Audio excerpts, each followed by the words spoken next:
할렐루야. 5월 31일 월요일 새벽 기도를 시작하도록 하겠습니다. 사도신경으로 우리의 신앙을 고백하시겠습니다. 나는 전능하신 아버지 하나님 천지의 창조주를 믿습니다. 나는 그의 유일하신 아들 우리 주 예수 그리스도를 믿습니다. 그는 성령으로 잉태되어 동정녀 마리아에게서 나시고 본디오 빌라도에게 고난을 받아 십자가에 못 박혀 죽으시고 장사된 지 사흘 만에 죽은 자 가운데에서 다시 살아나셨으며 하늘에 오르시어 전능하신 아버지 하나님 우편에 앉아 계시다가 거기로부터 살아있는 자와 죽은 자를 심판하러 오십니다.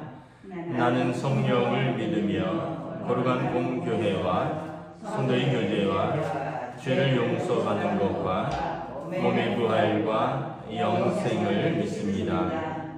아멘. 찬송가 435장 찬양하시겠습니다. 찬송가 435장입니다.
구약성경 출애굽기 24장 1절부터 18절까지 말씀입니다. 구약성경 출애굽기 24장 1절부터 18절까지 말씀입니다.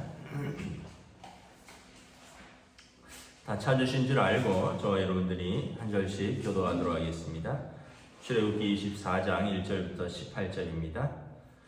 또 모세에게 이르시되 너는 아론과 나답과 아비후와 이스라엘 장로 70명과 함께 여호와께로 올라와 멀리서 경배하고 너 모세만 여호와께 가까이 나아오고 그들은 가까이 나오지 말며 백성은 너와 함께 올라오지 말지니라.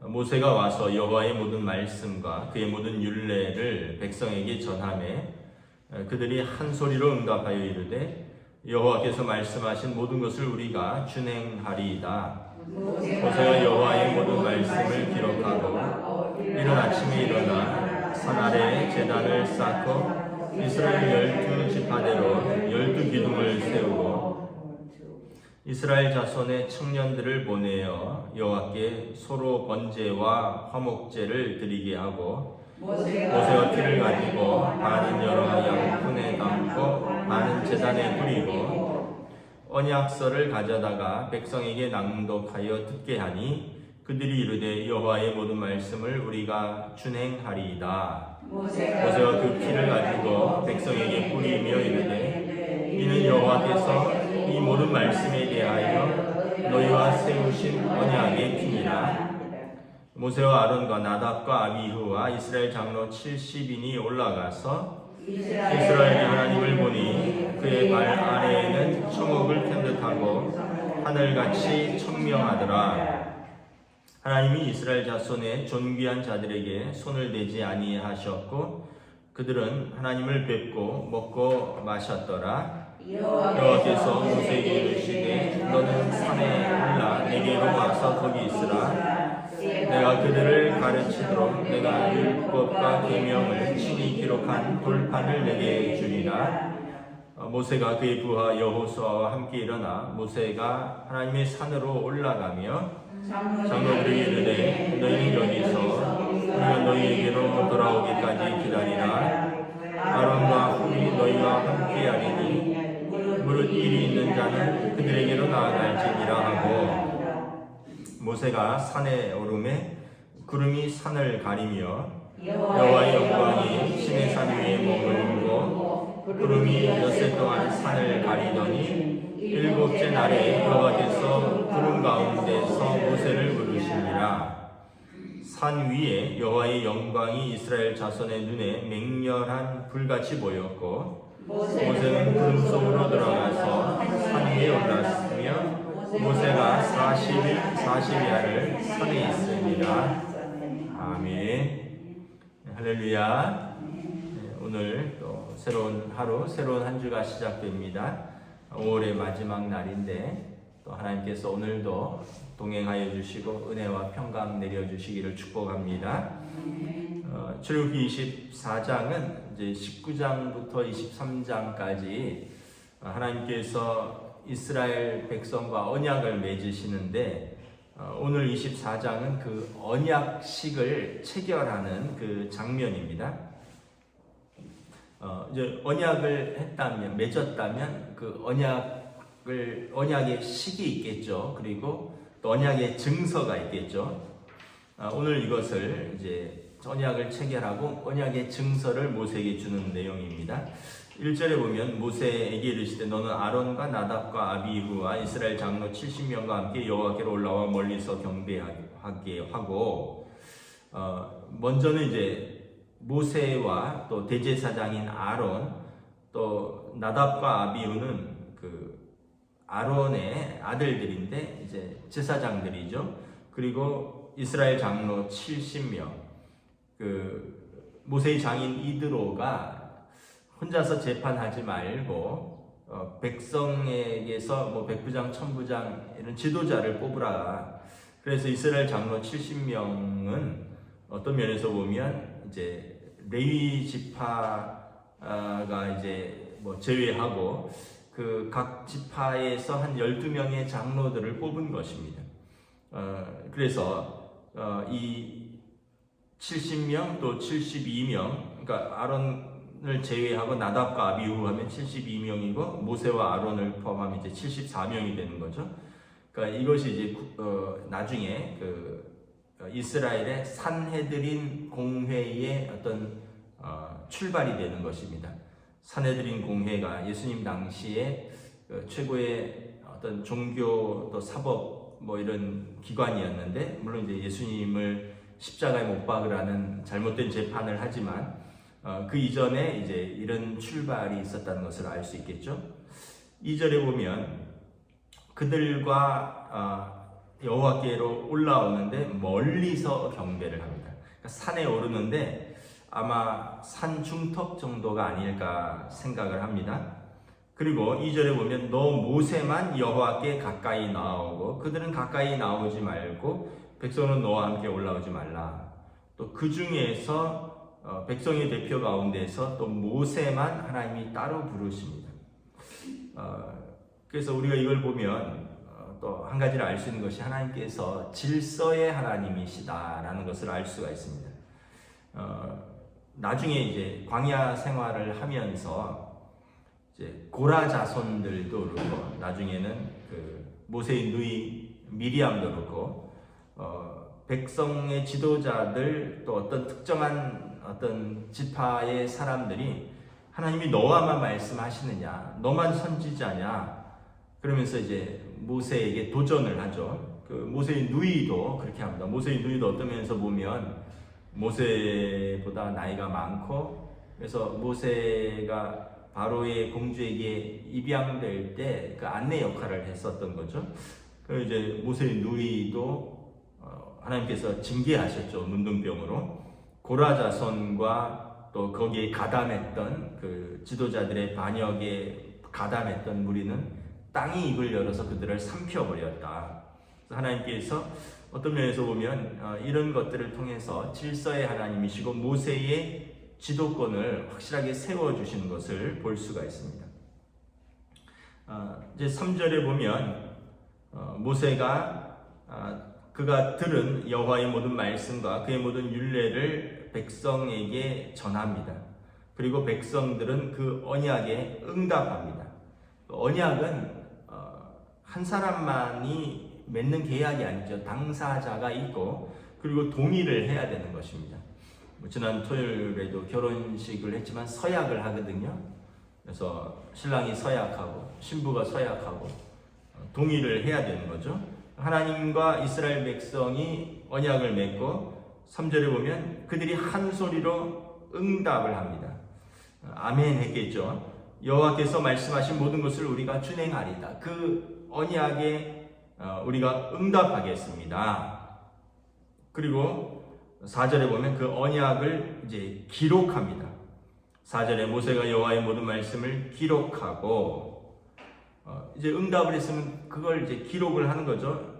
그리고 이 언약의 제사를 지냅니다. 산 아래에 제단을 쌓고 이스라엘 12지파대로 12기둥을 세우고 그리고 이스라엘 자손의 청년들을 보내어 여호와께 소로 번제와 화목제를 드리고 그래서 산 아래의 백성들에게 하나님과 우리가 이렇게 언약을 맺었다.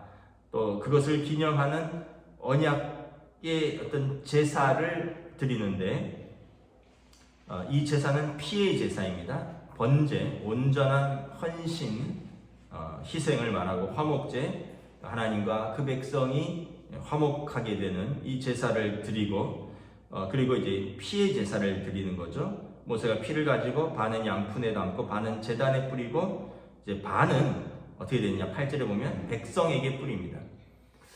이 피의 제사는 어떤 의미가 있냐면 우리가 피로 언약을 맺었다는 것이고 또 한편은 이 피의 언약을 깨뜨릴 경우에는 그가 그 생명으로서 그 값을 대신한다 이런 의미가 있습니다. 그래서 아브라함도 창세기 15장에 보면 제사를 드릴 때 하나님께서 아브라함과 언약을 맺으실 때 황소를 반으로 쪼개죠. 그리고 그 쪼갠 황소의 그 피가 질펀한 그 사이를 숯불 같은 것이 지나갑니다. 하나님께서 지나가시는 거죠. 그래서 하나님과 자기 백성의 언약은 피의 언약이다라는 것이죠. 이 피의 언약은 생명을 다하여 지키는 언약이다 이런 의미가 있는 것입니다. 그리고 7절에 언약을 낭독합니다. 십계명의 내용과 우리가 20장부터 23장까지 들었던 여러 가지 율례들이 있는데 다 읽었는지 아마 십계명만 읽었는지는 모르겠지만 언약을 낭독합니다. 그리고 그들이 다시 한번 화답합니다. 여호와의 모든 말씀을 우리가 준행하리이다. 그리고 이 8절에 이 피의 언약을 확인합니다. 이 제단에 절반 뿌리고 남은 피를 백성에게 뿌리며 이 말씀에 대해서 너희와 세우신 언약의 피니라. 그래서 여러분 우리가 성찬에서 예수님께서 제정을 하셨는데 이 피의 언약을 말씀하신 것입니다. 이것은 너희를 위하여 흘리는 내 피 곧 새 언약의 피니라. 과거의 언약의 피는 이 십계명을 그들이 받으면서 하나님 앞에서 언약식을 올려드리고 흘렸던 짐승의 피라면, 이제 예수님께서 성만찬을 제정하시면서 그 포도주를 나누면서 이것은 너희를 위하여 흘리는 새 언약의 피니라 말씀을 하셨습니다. 예수님의 십자가의 피로 우리가 새롭게 언약을 맺게 된 것입니다. 히브리서 10장에 보면 이제 짐승의 피로 하지 아니하고 송아지의 피로 하지 아니하고 예수님의 피로서 단번에 영원한 언약을 맺으셨다. 그래서 여러분, 십자가가 왜 중요하느냐, 우리가 그런 표현들을 쓰잖아요. 십자가는 너무 힘들다. 이 부활은 좋은데, 근데 여러분, 십자가가 있어야, 피의 언약이 있어야지 부활이 있는 것입니다. 9절에 모세와 아론과 나답과 아비후와 이스라엘 장로 70인이 올라와서, 아까 불렀던 이제 사람들이 이제 하나님께서 그들을 다시 부르십니다. 10절에 보면 이제 이스라엘의 지도자들이 하나님을 보았다, 이런 표현이 있습니다. 그의 발 아래는 청옥을 편듯하고 하늘같이 청명하더라. 아마 그 요한계시록에 보면 요한이 환상 가운데 그가 하늘 보좌를 보죠. 뭐 진주문이 있고 뭐 또 12나무들이 생명수의 과실들이 이제 막 그 좌우에 있고 또 여러 가지 그런 각종 보석들이 이제 바닥에 깔려 있고, 이런 것은 어떤 의미를 말하느냐 하면 그들이 하나님의 얼굴을 직접 배웠다라기보다는 그 하나님의 임재의 현상을 본 것이죠. 예를 들면 그 변화산 체험에서 모세와 엘리야와 예수님이 함께 계신 것을 보았는데, 그때 베드로와 제자들이 예수님의 얼굴이 빛보다 더 밝게 변한 것을 보았죠. 그러니까 아마 이 상황도 11절에 보면 하나님이 이스라엘 자손의 존귀한 자들에게 손을 대지 아니하고 그들은 하나님을 뵙고 먹고 마셨더라. 언약의 식사를 묘사하는 것인데, 그들이 하나님을 얼굴을 직접 배웠다기보다는 하나님의 임재를 본 것이죠. 하나님의 임재를 경험했지만 하나님께서 그들에게 손을 대지 아니하셨더라. 나중에 여러분 그 출애굽기에 보면 모세가 하나님께 부탁합니다. 당신의 영광을 보여주소서. 하나님, 당신의 영광을 내게 보여주소서. Show me your glory. 하나님, 당신의 영광을 내게 보여주셔서. 그래서 하나님께서 모세에게 바위 틈 사이에 서라라고 말씀하시고, 하나님이 지나가시면서 하나님의 손으로 모세를 덮으시고, 하나님이 지나가신 후에 모세는 하나님의 등을 보았더라, 이런 표현이 있습니다. 그러니까 모세도 하나님의 얼굴을 볼 수 없는 거죠. 그러나 이제 모세에게는 하나님께서 하나님을 얼마나 사모하니까 하나님께서 그에게 등을 보여주셨죠. 그러니까 오늘 지도자들이 하나님을 뵙고 먹고 마셨더라라는 표현은 하나님의 얼굴을 보았다는 것이 아니라 피조물이 창조주이신 하나님, 거룩하신 하나님을 직접 뵌 것이 아니라 하나님의 임재를 경험한 것입니다. 그리고 그들은 언약의 식사를 통해서 이제 그 언약을 확인하는 것입니다. 우리 결혼식도 끝나면 식사하잖아요. 그걸 통해서 거기에 참여했던 모든 사람들이 그 언약을 감사하고 또 확인하는 그런 시간인 것입니다. 12절에 하나님께서 모세에게 말씀하십니다. 이제 너는 따로 산에 올라오라라는 것입니다. 내가 율법과 계명을 친히 기록한 돌판을 내게 주리라. 언약의 증거판을 모세에게 주시겠다라고 말합니다. 언약은 계약서죠. 언약은 계약인데 이 계약서를 주겠다라는 것입니다. 그 계약서대로 너희는 나와의 언약을 지키면 된다라는 것입니다. 이 기록한 돌판을 십계명이라고 하죠. 십계명 10가지 계명이 기록되어 있고, 이 돌판을 증거판이라고도 합니다. 그리고 이 증거판은 어디에 보관됩니까? 언약궤 속에 보관되는데, 언약의 증거궤라는 표현을 씁니다.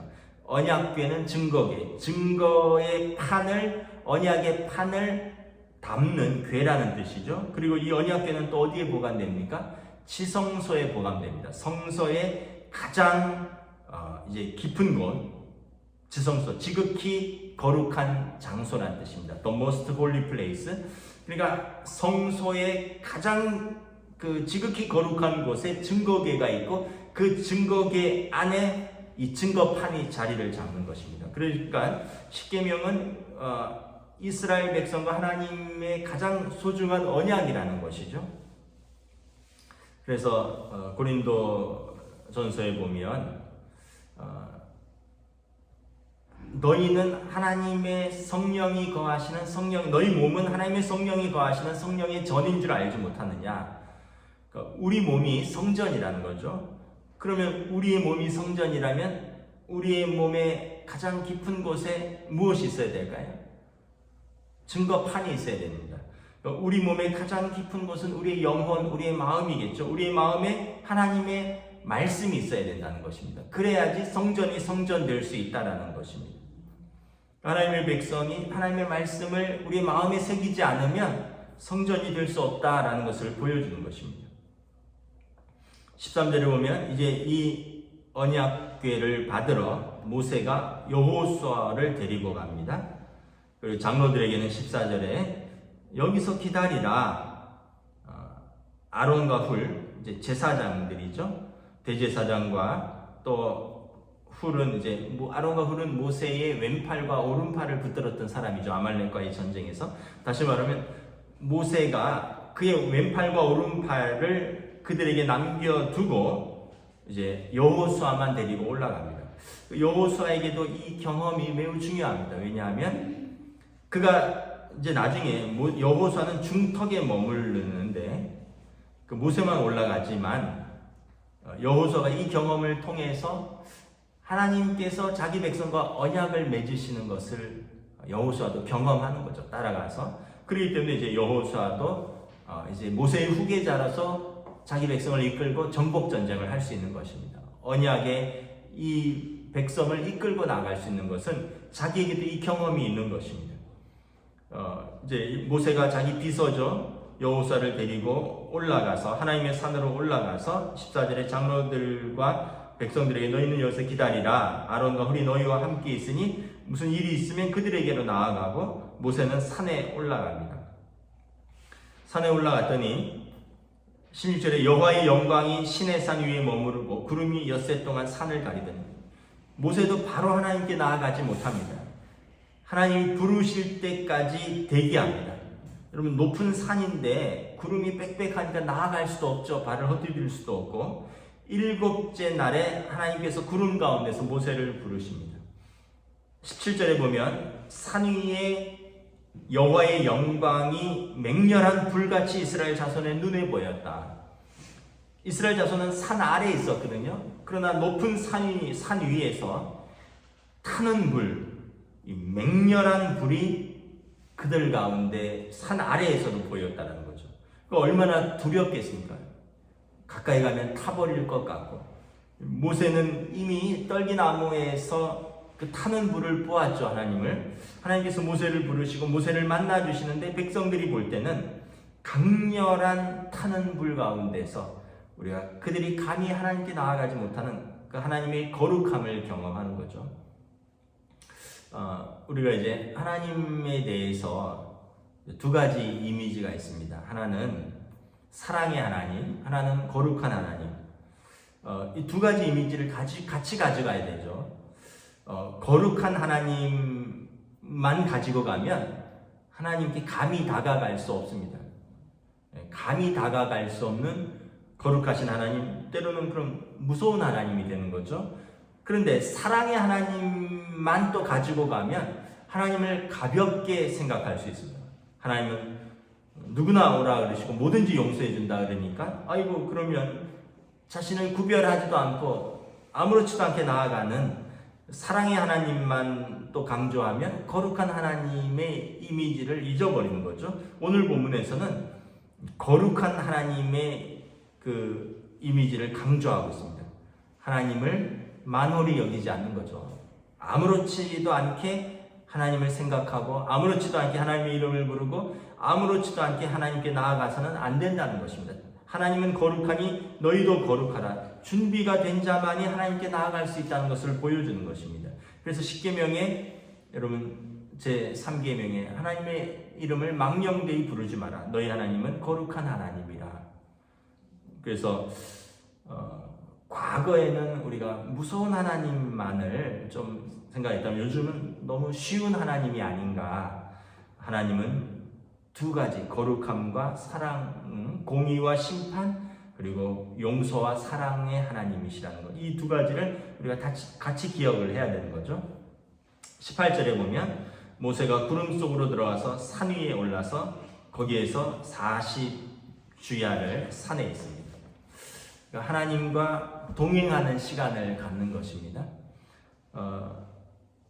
이 하나님과 이제 하나님이 부르셔서 그냥 여기 있다 하고 십계명을 증거의 돌판을 주실 수도 있지만 모세가 하나님께 나아가기 전에 일주일 동안 대기하죠. 6일 동안 7일째 부르시고 하나님께 나아가서 40일 동안 하나님과 동행하는 시간을 갖습니다. 근데 이제 이것을 백성들은 오해하죠. 이제 하나님과 동행하는, 하나님과 어떻게 보면 컨택하는 이 40일을 백성들은 하나님과 끊어졌다 이렇게 생각을 합니다. 그래서 우리를 위해서 모세는 죽었으니 우리를 위해서 하나님의 형상을 만들라라고 밑에서 아론에게 이야기를 합니다. 다시 말하면 이 산 아래 백성들은 모세가 하나님과 끊어졌다고 생각하는 이 언택트라고 생각을 하지만 사실은 모세는 하나님과 접촉하고 있었던 컨택의 시간이었다는 거죠. 중요한 것은 뭐냐 하면 하나님의 사람은 하나님과 교제하는 시간이 필요하다라는 것입니다. 우리가 바쁘게 살고 일만 하고 살림만 살고 뭐 열심히 사는 것을 누가 뭐라 그러겠습니까? 그런데 방향을 잊어버릴 수 있다는 거죠. 하나님과 동행하는 시간이 없으면 내가 하나님의 백성이라는 것을 망각할 수가 있습니다. 세상 속에서 그냥 바쁘게 일만 하고 바쁘게 사람들과 섞여서 일에 치여서 정신없이 살다가 내가 누군가를 잊어버린다는 거예요. 오늘 모세는 40일간 하나님과의 그 교제를 통해서 충분히 하나님과의 교제, 하나님의 임재, 하나님과의 친밀함을 경험하고 그리고 이제 40년을 자기 백성을 이끌고 갈 힘이 생기는 것입니다. 요즘 코로나 때문에 컨택 시대에서 언택 시대로 바뀌었죠. 이제 접촉하던 시대다 해서 비접촉 시대로 바뀌었죠. 근데 이제 또 그런 표현을 쓰더라고. 온택이다.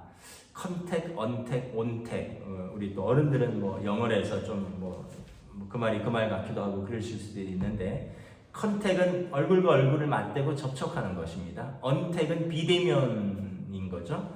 온택은 뭐냐면 온택은 이제 영상으로 온라인으로 접촉하는 것이죠. 요즘 시대는 컨택하다가 코로나19로 언택하다가 이제 대안으로 온택하는 시대가 되었습니다.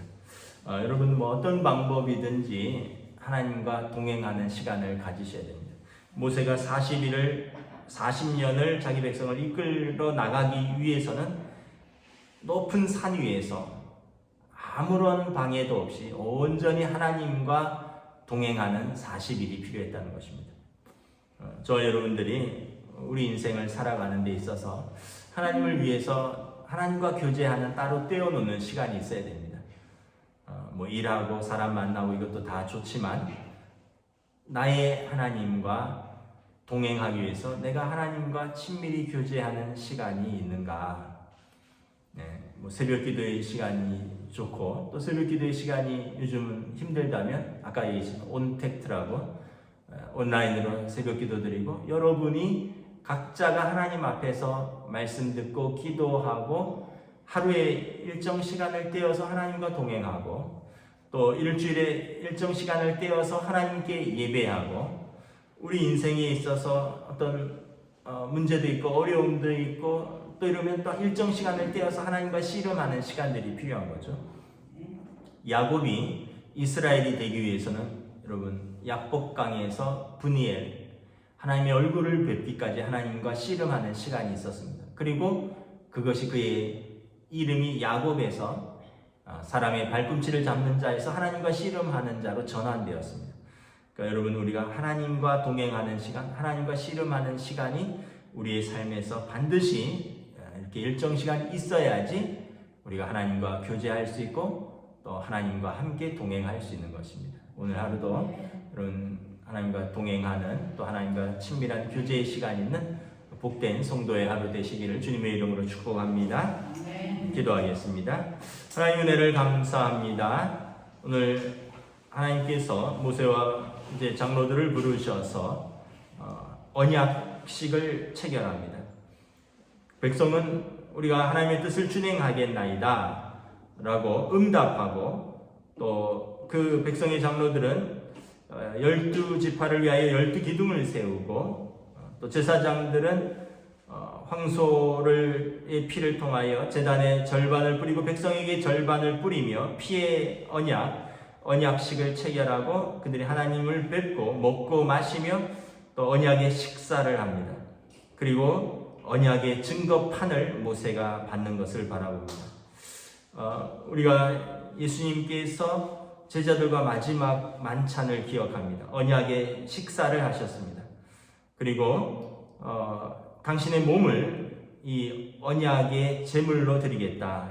이것은 너희를 위하여 찢기는 내 몸이라. 그리고 이 피는 너희를 위하여 흘리는 새 언약의 피니라. 언약식을 맺고 황소로 제사를 드리고 그 피를 제단과 백성에 뿌렸던 것처럼 이제 신약에서는 예수님의 몸이 찢기시고 예수님의 피가 흘러서 하나님과 자기 백성 사이에 언약을 맺으셨고, 이 언약의 제사는 영원토록 유효한 단번에 드려지는 새로운 제사임을 히브리서 기자는 말씀하고 있습니다. 그러므로 우리는 예수님의 십자가를 통하여 하나님의 자녀가 되었습니다. 이 귀한 구원을, 이 귀한 하나님의 자녀됨을 우리가 붙들고 오늘도 주님과 동행하며 믿음으로 살아가는 하루로 인도하여 주시옵소서. 감사를 드리오며 우리 주 예수 그리스도 이름으로 기도드리옵나이다. 아멘. 하늘에 계신 우리 아버지, 아버지의 이름을 거룩하게 하시며 아버지 나라가 오게 하시며 아버지의 뜻이 하늘에서와 같이 땅에서도 이루어지게 하소서. 오늘 우리에게 일용할 양식을 주시고 우리가 우리에게 잘못한 사람을 용서하여 준 것 같이 우리 죄를 용서하여 주시고 우리를 시험에 빠지지 않게 하시고 악에서 구하소서. 나라와 권능과 영광이 영원히 아버지의 것입니다. 아멘.